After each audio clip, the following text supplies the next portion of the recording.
Let's look at pattern A, and here's the cue ball.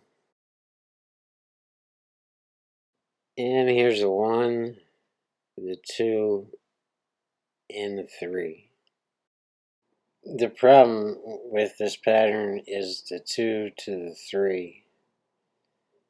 The 1 ball is straight in, so we're just going to be drawing straight back, and this is a difficult draw shot because you're not actually contacting the 1 from 4 or 5 feet down the table, so you have to keep that backward spin all the way down to the 1 ball and then keep it going all the way back up to a little bit past where we are now, and try to keep that cue ball in a straight line straight back to where we are now. And let's take a look at pattern B, the 4, 5, and 6.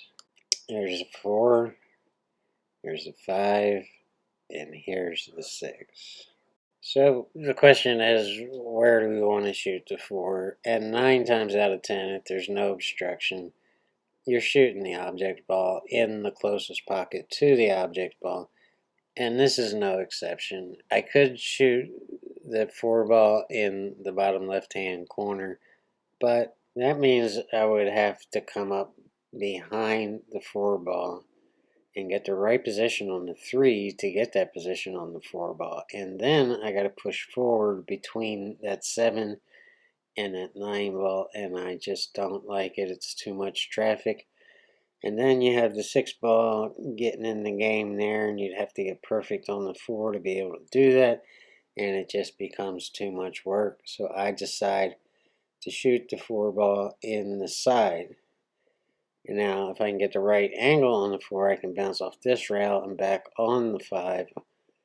But a better idea is to get straight in on the 4 and just draw to this rail to get back on the 5 ball. So where you want to be on that 4, which is a straight in side pocket shot to get back on the 5, will determine where you want to be on the 2 to get that position, on that 3 to get that position on that 4.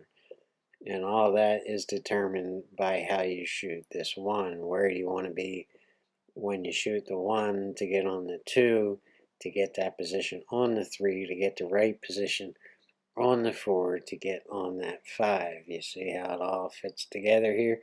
But it ain't over yet. We have a lot more yakking to do, so hang in there with me.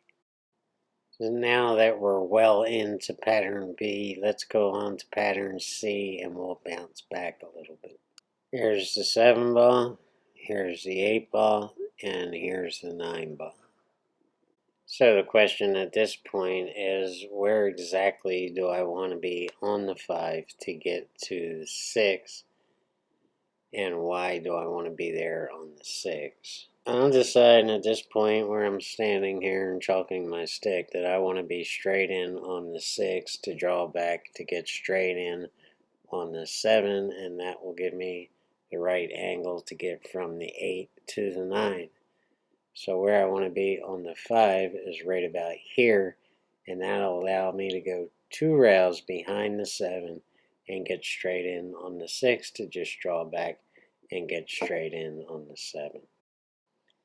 All that seems like a lot, but really the more you practice it, the faster you'll get at it, and before long it's all going to be second nature. You'll be able to see the whole table before you start shooting balls.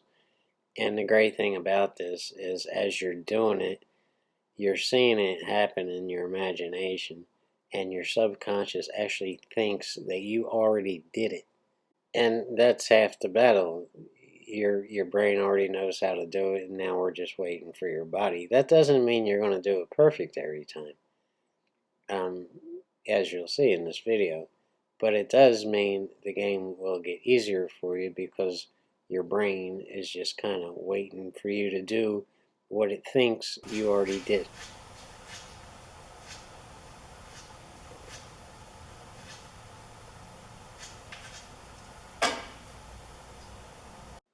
I don't want this cue ball to arc on me, so the most important thing is center ball, exact center ball. and you're putting a lot of bottom on this, and you're just drawing straight back to yourself. If you put a hair of left or right on this, it's going to arc either right or left, and it's going to go off path of the 2-ball. So I'm just shooting it straight back at me.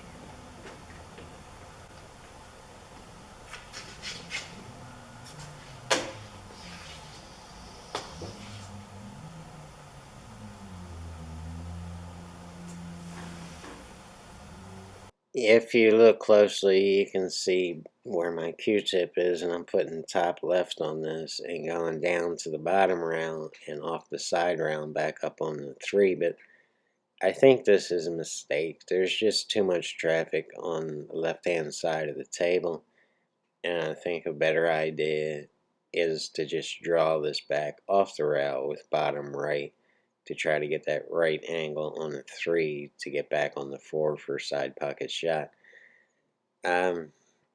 Some people would disagree with me, and the reason I'm deciding not to draw this is because I'm just too stretched out, and I'm not really good with the rake, and to draw this ball back accurately, I'm going to need to use the rake to do it.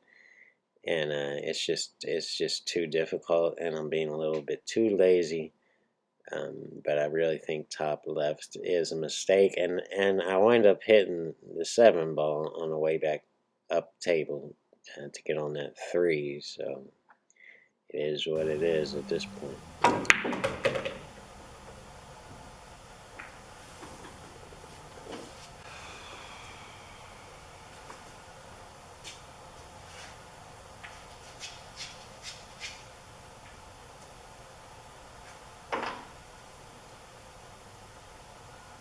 I'm using top left on this shot too, and what I want to do is just let it play, and then we're going to show that clip again in slow motion, and I'll show you what the left is all about.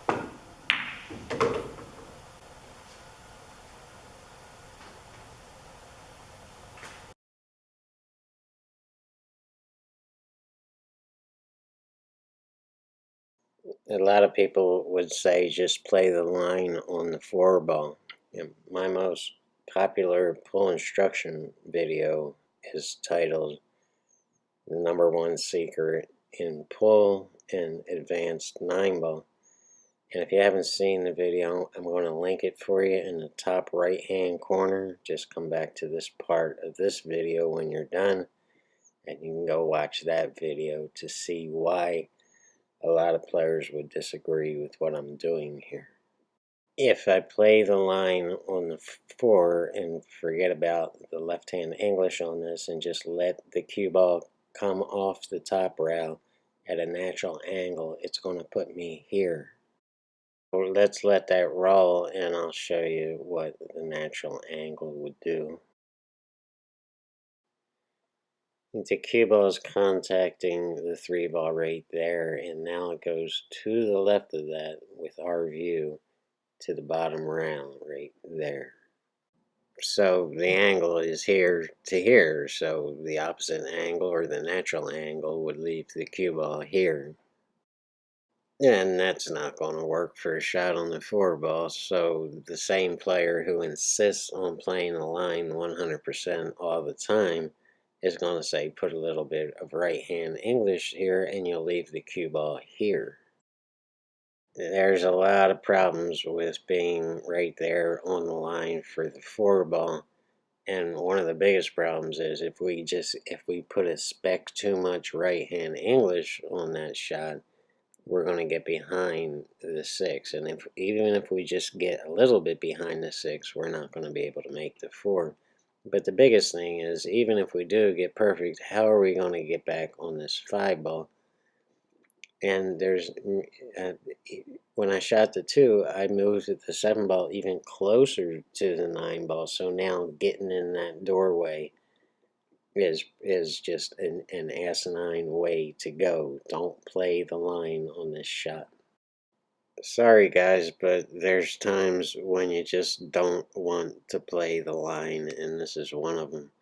So the left-hand English spins the cue ball counterclockwise, and when it comes down to that rail on that angle, it reverses the natural angle and sends the cue ball back up table or back down table for that straight in shot that we're looking for on the 4 in the side pocket. Let's look at it one more time.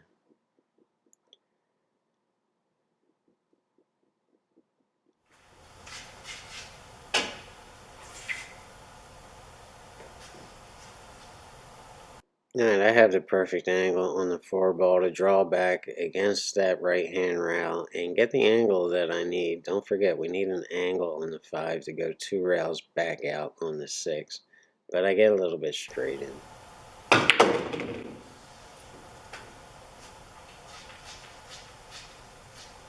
The plan on the 5 ball was to bounce off that rail, and to come back out for this shot on the 6 to get straight in and draw straight back to get on the 7 and to get straight in on the 7 also. But I don't have the right angle and I'm a little too straight in to do all that. So now I have to come up with a bit of a creative draw shot here, and I'll explain that in a minute.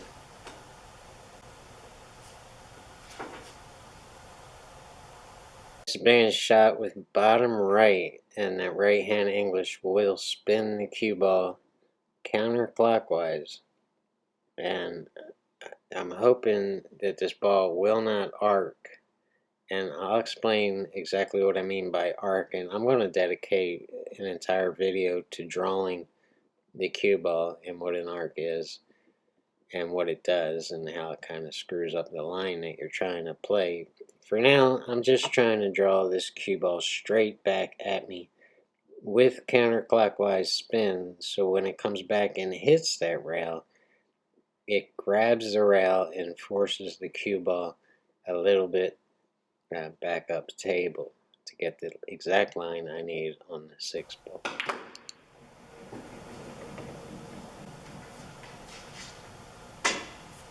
As you can see, I came up short of getting a straight in shot on the 6 to get back on the 7, so now I'm going to have to go down and shoot a 2-railer off this 6, and in order to get the line on the 8, I'm going to have to put a little bit of draw on this again and a little bit of left-hand English to spin it off those 2 rails and in line for a straight in shot or close to a straight in shot on the 7 ball.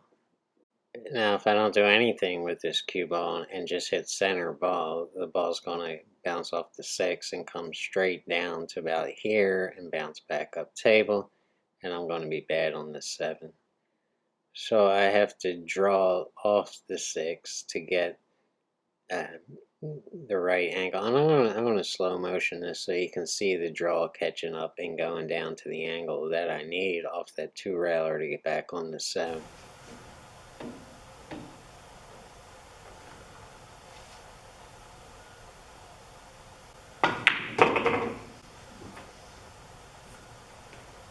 As you can see in this replay, the ball bends and goes toward the right angle instead of coming down here on the straight angle. So you're actually bending into the angle you want to come off that rail and the second rail and to get back on the 7 ball.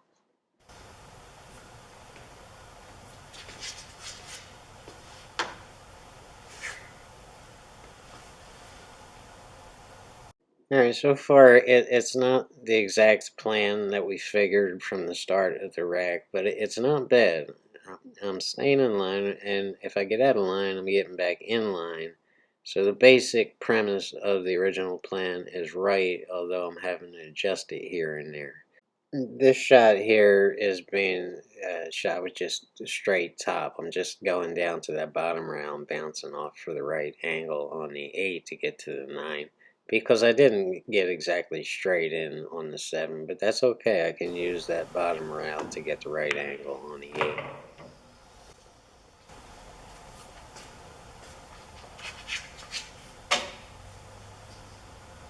8. Okay, well, yeah, we have the same exact problem as we did on the 5 ball, except on the other side. and I didn't bounce hard enough off that bottom rail to get the right angle on the 8, so now I'm forced to draw back. And this time we do deal with the arc unintentionally, and I'm going to replay that for you so you know exactly what I'm talking about. So this happens when you're not exactly straight in on the object ball, and it happens when you put too much English on the ball. So my intention is just to draw off this 8 ball and come back to this rail and bounce right up in position for the 9 ball. I'm putting bottom left on this, and here's the result. I'm going to loop this clip as many times as it takes so you can see it. Watch the cue ball pause at the 8 ball before it starts coming back, and it bends straight back into the 9 ball. I didn't intend for that bend, which I call an arc. I'll play it one more time in super slow motion. So for a split second, the cue ball has so much momentum on it that it wants to go forward, but it can't. And it just, for a second, it just sits there and spins and doesn't know what to do. And because of the left-hand English on it, it decides to bend back in right into the 9 ball, unfortunately.